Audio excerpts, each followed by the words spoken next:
제가 여기 녹화하는 문제 때문에 계속 신경이 쓰여가지고 변화산 사건을 통해서 우리가 지금 공부하고 있는 것은 예수님은 누구이신가? 변화산 사건 속에서 드러난 예수님, 그걸 지금 공부하고 있어요. 그죠? 네. 어제 우리가 이제 어제까지 살펴본 거는 예수님은 그냥 모세와 함께 그리고 엘리야와 함께 서 계신 변화산에서 서 계신 그 모습을 보고 우리가 율법의 완성자 또는 예언의 정치자로서만 보신 것이 아니라 그분이 우리를 출애굽시키시기 위하여 오셨다라는 내용을 어제 말씀드렸습니다. 이런 내용은 사실은 이 변화산 사건 속에서 아주 정확하게 우리를 출애굽하시기 위하여 오신 예수님이라는 내용이 모세와 엘리야와 예수님이 더불어서 말했다고 그러죠. 3절에 보면 그때 모세와 엘리야가 예수와 더불어 말하는 것이 그들에게 보이거늘 이렇게 나오죠. 그 말 속에서도 우리가 그런 말들을 확인할 수가 있어요. 다시 말하면 우리를 출애굽시키시기 위하여 오신 주님, 무슨 말을 했을까요? 나와요. 누가복음 잠깐 가서 보실래요? 누가복음 9장을 가서 보세요. 누가복음 9장에 가서 보시면 9장 28절 이 말씀을 하신 후 8일쯤 되어 예수께서 베드로와 요한과 야고보를 데리고 기도하시러 산에 올라가서 변화산에 올라간 게 보니까 기도하시러 올라갔었네요. 며칠은 그죠? 네, 기도하실 때 용모가 어때요? 변화되고 그 옷이 휘어져 광채가 나더라. 문득 두 사람이 예수와 함께 말하니 이 두 사람이 누구예요? 모세와 엘리야겠죠, 그죠? 이는 모세와 엘리야라. 영광 중에 나타나서 장차 예수께서 예루살렘에서 뭐 할 것을 말했다는 거예요? 별세하실 것을 말할세. 그러니까 이야기한 내용이 나오죠? 무슨 내용이 나왔어요? 별세하실 것. 그럼 이 별세가 뭘까요? 예, 이 별세. 여러분, 우리가 누군가가 이렇게 돌아가시면 뭐 하셨다 그래요? 별세하셨다 그러죠? 예, 세상을 떠났다 이런 뜻이잖아요. 그러니까 주님이 지금 별세하실 것을 말했다라고 말한 것은 주님께서 뭐 하시는 거예요? 이거 얘기하신 거잖아요. 첫 번째로 제자들한테 베드로가 그 위대한 신앙 고백을 했을 때 주는 그리스도시 살아계신 하나님의 아들이십니다라고 말했을 때 주님이 나는 순환을 당하고 죽고 십자가에 달리고 죽고 그래서 다시 부활할 거야 라고 얘기하신 그 내용을 별세라는 말로 지금 표현하고 있는 거죠. 별세. 다시 말하면 주님이 이 땅에 오셔서 순환을 당하시고 죽고 부활하실 것에 대해서 얘기한 거예요. 그런데 그 자체가 뭐냐면요, 이 별세라는 말 자체가 뭐냐면요, 출애굽이라는 뜻이에요. 별세라는 말 자체가 이게 무슨 얘기냐면 이 별세라는 말에 쓰여진 그 단어가 무슨 뜻이냐면요, 엑소도스예요. 엑소도스가 뭡니까? 출애굽이잖아요. 우리 출애굽기의 이름이 뭐예요? 엑소도스예요. 탈출하다. 그죠? 이런 의미가 들어있는 거죠. 그러니까 주님이 지금 모세와 엘리야와 만나서 별세하실 것을 얘기했다는 것은 주님이 그냥 율법의 완성자, 예언의 성취자로 오셨지만 그 중요한 사명은 뭐예요? 별세하시는 거예요. 그러니까 다시 말하면 우리를 출애굽시키시는 거예요. 이게 어제 잠깐 말씀드렸던 내용을 다시 지금 변화산 사건 속에서 대화 속에서 그죠? 확인할 수 있는 것이죠. 주님은 저와 여러분을 출애굽시키시는 분이십니다. 모세와 같이. 그래서 주님이 변화된 모습은 마치 모세의 모습과 같아요. 우리 다시 17장 한번 돌아가면 2절에 보면 그들 앞에서 대적에서 그 얼굴이 해같이 빛나며 옷이 빛과 같이 휘어졌다. 해같이 빛났다라는 내용이 나오고요. 그러니까 그 모습이 변했다라는 건 해같이 광채가 났다는 거예요. 주님한테 그죠? 옷이 휘어졌다라는. 마가복음에는 이게 옷이 아무리 빨아도 더 이상 희귀할 수 없을 정도로 희어졌다 이런 식으로 표현해요. 마가복음에 가서 보시면. 그리고 5절에 보면 말할 때 호련히 뭐가 있다고요? 빛난 구름이 그들을 덮으며 이렇게 나오죠. 그러니까 이게 주님에게 광채가 나고 그리고 빛난 구름이 덮었다. 이 얘기가 누구의 모습을 연상시키는 건가요? 모세의 모습을 연상시키는 거예요. 출애굽을 시켰던 모세의 모습. 우리 출애굽기 잠깐 가서 보겠습니다.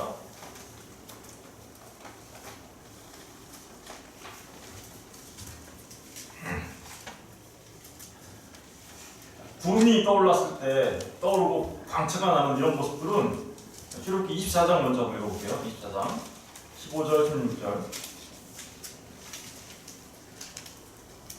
15절 모세가 산에 오르매 구름이 산을 가리며 구름이 산을 가렸다고 그러죠?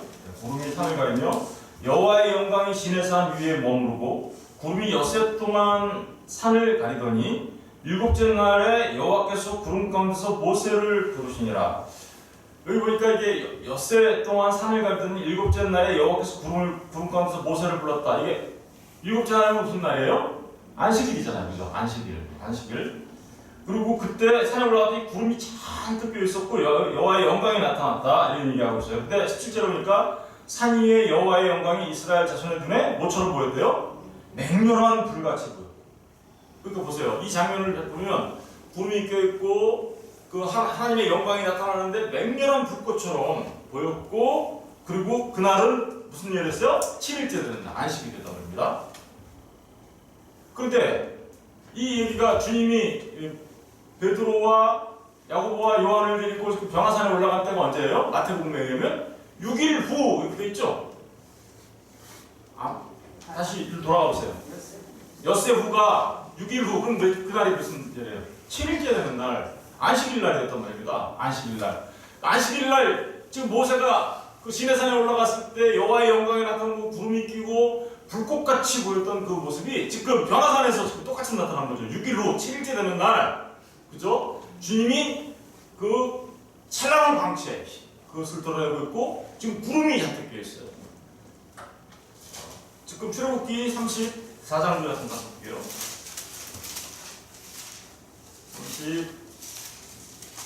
34장 출애굽기 34장을 보시면 34장 5절을 보세요. 두 번째 돌판을 받는 장면이에요. 첫 번째 아까는 그 첫 번째 그 시내산에서 돌판을 받는데 그때 장면이고 두 번째 돌판을 받을 때도 여호와께서 구름 가운데 강림하사 구름이라는 얘기가 계속 나와요. 그러니까 구름은 하나님의 임재를 상징하는 거예요. 항상 하나님의 쉐키나 하나님의 영광을 말하는 거예요. 강림하사 그와 함께 거기 서서 여호와의 이름을 선포하실세 여호와께서 그의 앞으로 지나시며 선하시 선포하되 하시되 여호와라 여호와라 자비롭고 은혜롭고 노하기를 더디하고 인자와 진실이 많은 하나님이다. 그러니까 구름이 나타날 때는 하나님의 임재, 하나님의 영광이 드러나는 걸 말하는 거죠. 그렇다면 지금 변화산에서 나타난 주님이 구름 가운데 나타나서 찬란한 광채로 나타났다는 얘기는 지금 주님이 누구라는 거예요? 하나님의 영광을 나타내고 있는 하나님이시라는 것을 말하고 있는 거죠. 34장 한 장 더 넘기시면요. 29절을 보세요. 29절을 보시면 29절 30절 모세가 그 증거의 두 판을 모세의 손에 들고 시내산에서 내려오니 증거의 두 판이라는 거 이제 십계명을 받아갖고 내려오신 거죠. 그 산에서 내려올 때 모세는 자기가 여호와와 말하였음으로 말미암아 얼굴 피부에 어떻게 됐다고요? 광채가 나나 깨닫지 못하였다. 아론과 온 이스라엘 자손이 모세를 볼 때 모세의 얼굴 피부에 광채가 남을 보고 그에게 가까이 하기를 어떻게요? 두려워하였다. 무슨 얘기예요? 모세는 하나님 아니죠. 근데 하나님 면전에 있는 그 상태에서 하나님의 영광의 광채의 빛을 받으니 모세가 자기도 모르는 사이에 하나님의 영광의 광채의 빛을 띠고 내려왔다라는 걸 얘기하고 있어요. 그죠? 그런데 지금 변화산에서는 어떻게 하고 있어요? 주님 자체가 광채였어요. 주님 자체. 그러니까 주님이 지금 어떤 분이라는 거예요? 그분이 바로 여호와의 영광을 드러내는. 이거는요 두 가지 의미가 있어요. 한 가지는 첫 번째로는 성육신하신 예수님은 본래 하나님과 동등되신 분이라는 의미를 그 광채와 구름 이런 것들을 통해서 드러내고 있는 거죠. 예수님은 본래 하나님과 동등되신 영광을, 하나님과 같은 영광을 갖고 계셨던 분이에요. 그런데 그분이 어떻게요? 이 땅에 오셔서 정육신함으로 하나님과 같은 영광을 가지고 계셨던 그분이 육체를 입으심으로 인하여 그 영광이 잠시 가려졌죠. 그죠? 그런데 지금 산에서 변화됨으로 인하여 그 하나님의 영광을 지금 드러내고 있단 말입니다. 그죠? 드러내고 있어요. 다시 말하면 이것은 이 땅에 오셔서 사람의 몸으로 오셨다가 다시 그 별세하신 후에, 그죠? 이제 그러니까 순환을 당하시고 죽으시고 그 죽으신 이후에 다시 어떻게 한다는 거예요? 그분이 부활하시고 승천하시는 그 승귀의 과정들을, 승귀라고 하죠. 예, 그 과정을 지금 그 광채를 통하여 보여주고 있는 거고, 부름을 통하여 그 영광을 나타내고 있는 거예요. 사람들의 반응은 어땠습니까? 그래서 베드로와 야고보와 요한이 두려워했다고 나오잖아요. 거기 마태복음에 가서 보면, 우리 이제 마태복음 다시 가서 볼게요.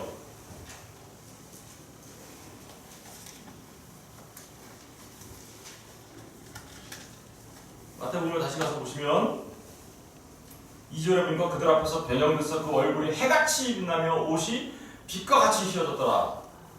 광채가 나신 거죠. 그리고 5절에는 빛나는 구름이 그들을 덮으며 구름 속에서 소리가 났다라고 얘기하고 있고, 제자들의 반응은 어때요? 제자들이 듣고 6절에 보니까 엎드려 심히 두려워하니. 왜일까요? 하나님 앞에 지금 하나님을 본 거예요. 심히 두려워하니 라고 말하고 있습니다. 다시 말하면 주님이 하나님이신데 다시 그 영광의 광채가 보였고, 이것은 결국은 뭐예요? 이 땅에 사람의 몸으로 오셨을 때 그 영광이 잠시 감추어져 있었으나 다시 주님이 어떻게요? 그 십자가에 순환을 당하신 이후에 승귀하실 때 그 모습, 이것은 승귀의 제일 처음의 시작은 뭔가요? 그것은 부활이죠. 예. 그러니까 부활했을 때의 모습을 드러내고 있는 거죠. 드러내고 그래서 이걸 예수님이 뭐라고 하냐면요, 9절에 가서 보시면 뭐라고 얘기하냐면요, 그들이 산에서 내려올 때 예수께서 명하여 이르시되 인자가 죽은 자 가운데서 살아나기 전에는 본 것을 아무에게도 어떻게요? 이루지 말라. 이게 지금 무슨 모습을 보여준 거예요? 그러니까 주님의 부활을 나타내고 있는 거예요. 승귀, 부활과 승천을 이제 다 나타낼 건데, 그러니까 부활하기 전에 말하지 마라는 얘기는 내 부활하면 저 모습으로 될 거야, 그 얘기 하시는 거죠. 그죠? 내가 부활하면 저렇게 되는 거야, 그 얘기 하시는 거예요. 그러니까 주님의 다시 높아지심을, 그분이 어떤 분이야? 그러니까 지금 여기에는 어떤 메시지가 담겨 있나요? 제자들은 걱정했어요. 그죠? 주는 그리스도시요 살아계신 하나님의 아들이셔서 이 땅에 오셔서 다윗의 왕권을 회복하고 온 나라를 통치하실 줄 알았는데 갑자기 나는 순환을 당하고 죽을 거야 라고 말하니까 제자들이 어떻게 했어요? 그러시면 안 돼요 라고 했잖아요. 그렇죠? 그러시면 안 돼요. 그랬는데 내가 그렇게 하는 게 너희들을 엑소두스, 그죠? 별세, 그죠? 너희들을 구하는 일이며, 그렇게 하면 그것이 끝이 아니고 내가 다시 부활하여, 그죠? 하나님의 영광을 드러내는, 다시 내가 부활할 것을 누구한테 말하고 있는 거예요? 제자들한테 말하고 있는 거죠. 부활할 것을. 그러니까 제자들은 예수님이 정확하게 얘기하셨어요. 내가 순환당하고 죽고 부활할 거야. 그런데 부활은 안 이랬던 거죠. 부활이 뭐야? 사실은 마가복음에 가서 보면요, 부활한다고 그러는데 뭐 하는 거야? 우리 마가복음 잠깐 가서 볼까요? 마가복음 9장.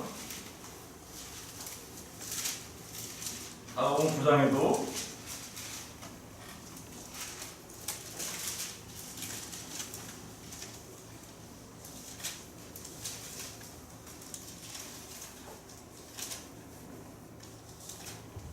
구절 보세요. 9장 9절.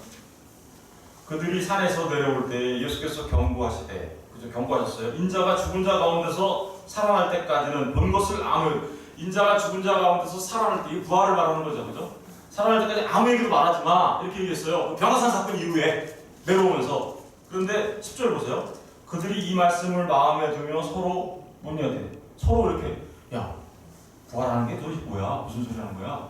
이런 식으로 얘기했다라는 거죠. 그러면서 죽은 자가 가운데 살아나는 것이 무엇일까 하고, 제자들은요 지금 변화산에서 변화된 그 예수님의 모습을 보고도 부활을 잘 이해하지 못했어요. 그죠? 그런데 이 변화산 사건 이전에 내가 죽고 순환당하고 죽고 부활할 거야라는 게 무슨 소리인지 알았을까요? 전혀 몰랐던 거죠. 지금 변화산에서 이 모습을 봤는데도 부활하는 게 뭐야? 라고 얘기해요. 근데 사실은 주님이 어떻게 된 거예요? 그 부활과 관련된 자신의 모습을 보여주고 있는 거죠. 그러면서 사실은 제자들을 너희들은 나의 자기 십자가를 지고 자기를 부인하면 나를 따라와야 돼. 나는 순환당하고 죽을 거야. 라는 그 말을 했을 때 실망했던 제자들에게 뭘 얘기하는 거예요? 나는 부활할 거야. 라고 얘기하면서 제자들을 지금 실질적으로 어떻게 하고 있어요? 네가 자기 십자가를 지고 자기를 부인하면 나를 따라와야 하는 그 정당한 이유를 이 변화산 사건을 통하여 어떻게요? 보여주고 있는 것이죠. 주님은 그 낮고 낮은 곳까지 가셔서 그 별세 하심을 통하여 우리를 엑소도스 시키실 분이신데, 그분은 그냥 죽음으로 끝나는 게 아니라 다시 부활하셔서 살아계신 주님이 우리와 함께 하실 것을 지금 변화산 사건을 통해서 보여주실 것이고, 그분은 곧 누구라는 거예요? 하나님이신 것을 보여주고 있는 거죠. 특별히 그분은 빛난 광채를 이렇게, 모세는 그 하나님의 영광 앞에 서서 얼굴에 빛난 광채를 보여줬지만 주님은 광채 자체세요. 광채 자체. 그 얘기는 사실은 말라기에 나오는 얘기를 그대로 인용한 거랑 다름없어요. 말라기 우리 4장 볼까요?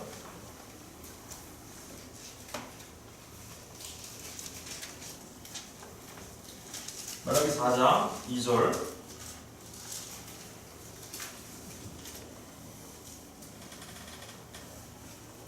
말라기 4장 2절에 보시면, 내 이름을 경외하는 너희에게는 공의로운 해가 떠올라서, 공의로운 해가 떠올라서 치료하는 광선을 비추리니 너희가 나가서 외양간에서 나온 송아지같이 뛰리라.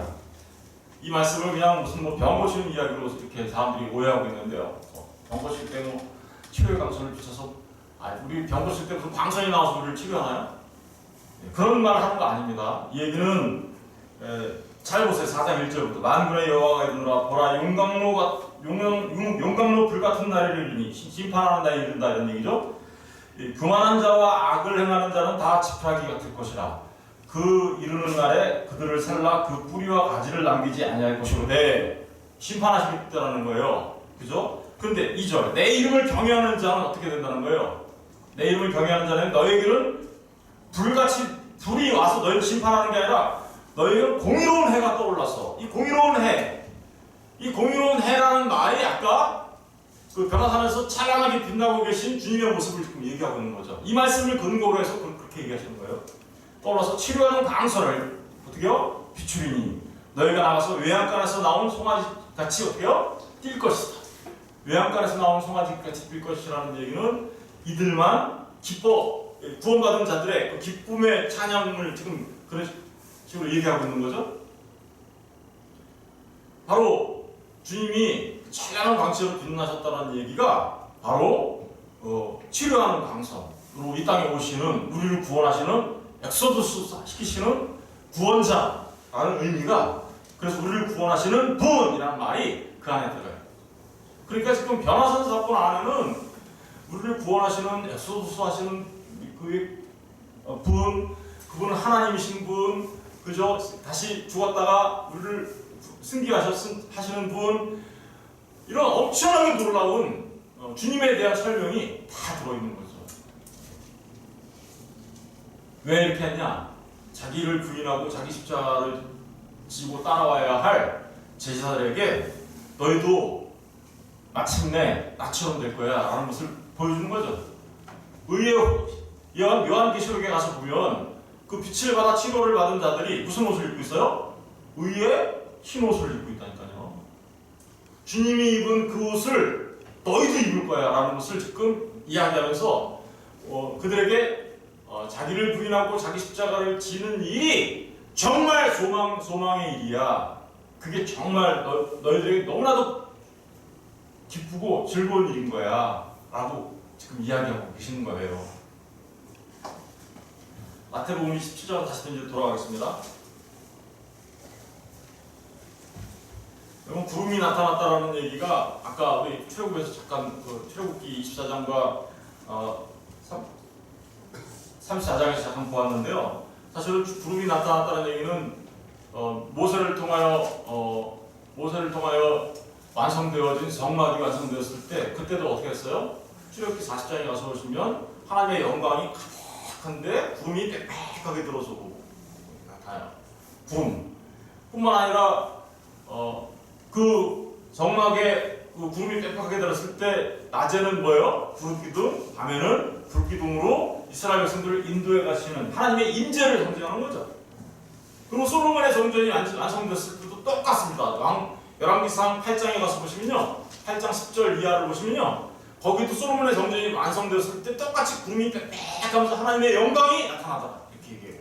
지금 계속해서 하나님의 영광을 구름으로 설명하고 있죠. 지금 이 변화산에서 밝은 구름이 나타났다는 얘기는 바로 주님이 바로 그 성전에 나타난 하나님의 영광, 하나님께서 임재하신 그것을 지금 계속해서 얘기하고 있어요. 이사야도 마찬가지예요. 이사야서 4장에 가서 보시면 이사야 선지자도 똑같은 얘기들을 계속 반복하고 있습니다. 그러니까 이 변화산 사건은 주님이 누구이신지를 제자들로 하여금 정확하게 알게 하시고, 그리고 부활하시고 승귀하실 주님을 그들이 보게 하고, 그죠? 맨 처음에 이들이 깨달았나요? 못 깨달았나요? 못 깨달았다니까요. 부활하는 게 뭐야? 이렇게 얘기하잖아요. 부활하는 게 뭐야? 이렇게 얘기하잖아요. 그런데 나중에 이제 성령이 오시니까 이들이 어떻게 돼요? 부활하신 주님을 보게 되고, 실제로 부활하신 주님을 목격한 이후에 성령이 오시니까 어떻게요? 그분들이 정말 그 부활하신 주님을 증거하며 사는 그런 사람으로 변하게 되는 것이죠. 그리고 그들은 실제로 어떤 삶을 삽니까? 자기를 부인하며 자기 십자가를 지며 살아가는 삶을 살아가게 되는 거죠. 그런 얘기들을 지금 하고 있는 겁니다. 저와 여러분에게도 똑같이 적용되는 얘기죠. 주님이 입으신 그 옷 우리가 입을 거야, 안 입을 거예요? 입어요. 우리가 별세하게 되면, 우리가 출애굽하게 되면, 그죠? 우리가 그 옷 입을 거라고요. 그리고 주님의 그 찬란한 영광을 나타내는 그 옷 입은 자들로서 하나님 나라에서 하나님을 찬양하며 신옷 입은 자들로서 우리가 거기서 찬양을 노래하며 하나님의 영광을 노래하게 될 거예요. 신옷 입은 자로서. 바로 그런 얘기들을 하고 있는 것입니다.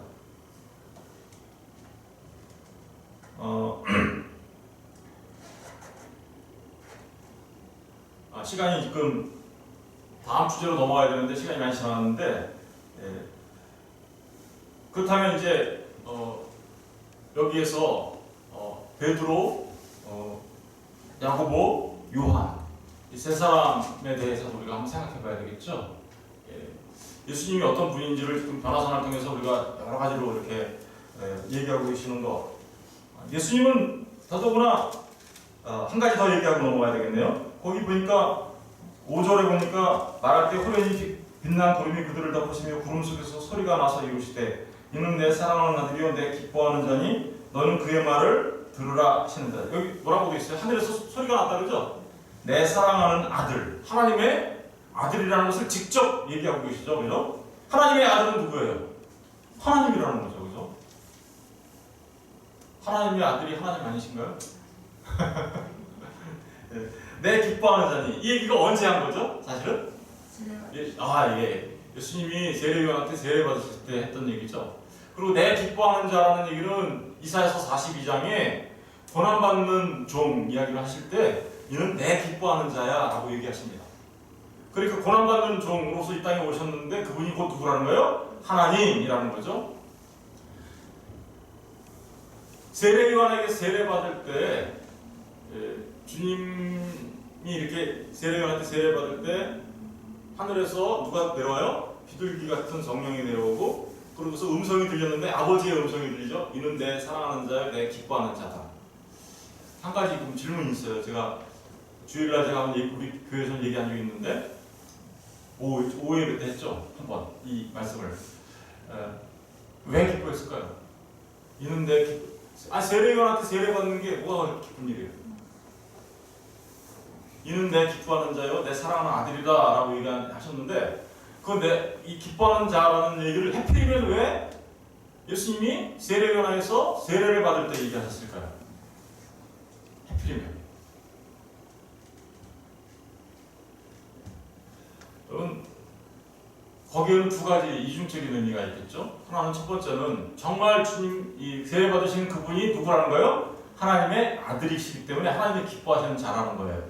그런데 사실 그거보다도 더 깊은 의미가 그 안에 들어가 있는데요. 어떤 의미가 들어가 있어요? 예. 주님이 세례를 받았다라는 얘기는 원래 세례 요한의 세례는 뭘 위한 세례예요? 예. 죄인을 위한 세례죠. 죄인들이 회개하기 위한 세례예요. 그런데 주님이 그 죄인들이 받아야 되는 세례를 받았다는 얘기는 주님이 누구처럼 됐다는 거예요. 죄 없으신 그분이 누구처럼 됐다는 거예요? 죄 있는 사람의 모양으로 오셔서 죄인처럼 여겨주셨다는 뜻이에요. 그죠? 죄 없으신 분이 죄 있는 모양으로 오셔서 죄인처럼 되셨다. 왜 그렇게 되셨을까요? 주님이 십자가에 달려 죽으실 때 의인으로 죽으셨어요? 죄인으로 죽으셨어요?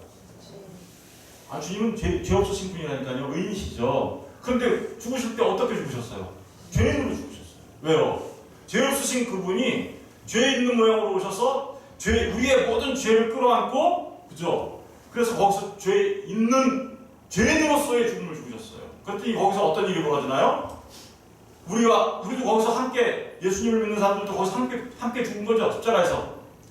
그렇게 되면 우리는 뭘로 죽었어요? 우리는 죄인인데 어떤 일이 벌어지는 거예요? 예. 죄인으로 죽은 우리는 의인이 되고, 의인이신 주님이 거기서 죽으심으로 인하여 죄인으로서 죽으신 거죠. 그 일을 통하여 우리의 모든 죄가 십자가에 못 박히게 되고, 그래서 우리의 죄와 상관없는 자들로 우리가 다시 태어나게 되고, 그 다시 태어나게 됐더니 어떻게 해요? 죄와는 관계없는 하나님께서 보시기에 의로운 자들로서 나오는 거죠. 예수님께서 세례요한에게 세례를 받았다는 얘기는 이미 그런 내용들이 그 안에 내포되어 있는 거예요. 그러니 예수님께서 세례받는 그 세례의 장면을 통하여 주님은 뭘 보신 거예요? 예수님을 통하여 나오게 될 수많은 하나님의 아들들. 이는 내 사랑하는 자요, 내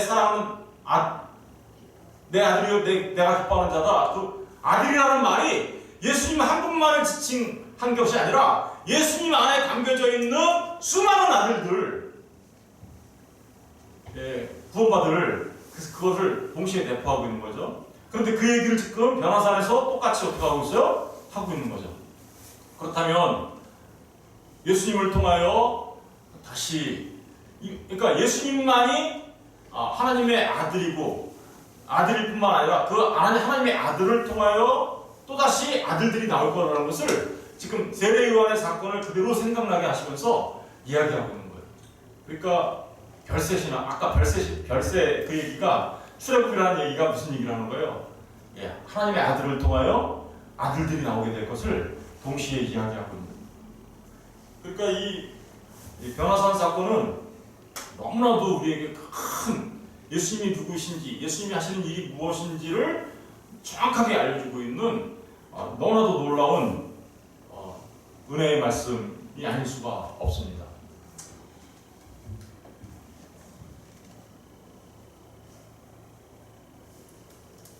이제 우리가 예수님에 대해서 살펴봤으니까 이제 내일은 베드로와 야고보와 요한에 대해서 이제 살펴보려고 합니다. 이 베드로와 야고보와 요한에 대해서 도대체 이 변화산 사건은 무슨 의미였을까? 이런 것들을 우리가 살펴봐요. 우리하고 직접 연관되는 거죠, 이제. 그죠? 직접 연관되는 거니까 내일은 우리의 얘기를, 이 변화산 속에 함께 있었던 우리의 얘기를 해보려고 합니다. 네, 여러분 어쨌든 오늘 결론적으로 말씀드리면 그분이 바로 우리를 엑소도스 하게 하시는 분이시라는 것을, 하나님이시라는 것을 기억하시고, 자기 일을 부인하고 자기 십자가를 살아가는 것이 때로는 우리에게 힘들고 어려운 고난의 길이라 할지라도 우리가 그 소망을 바라보며 부활하신 주님을 붙잡고, 그죠? 그 모든 것들을 이기시며 승리하시는 자들 되시기를 주님의 이름으로 부탁드립니다. 기도하겠습니다.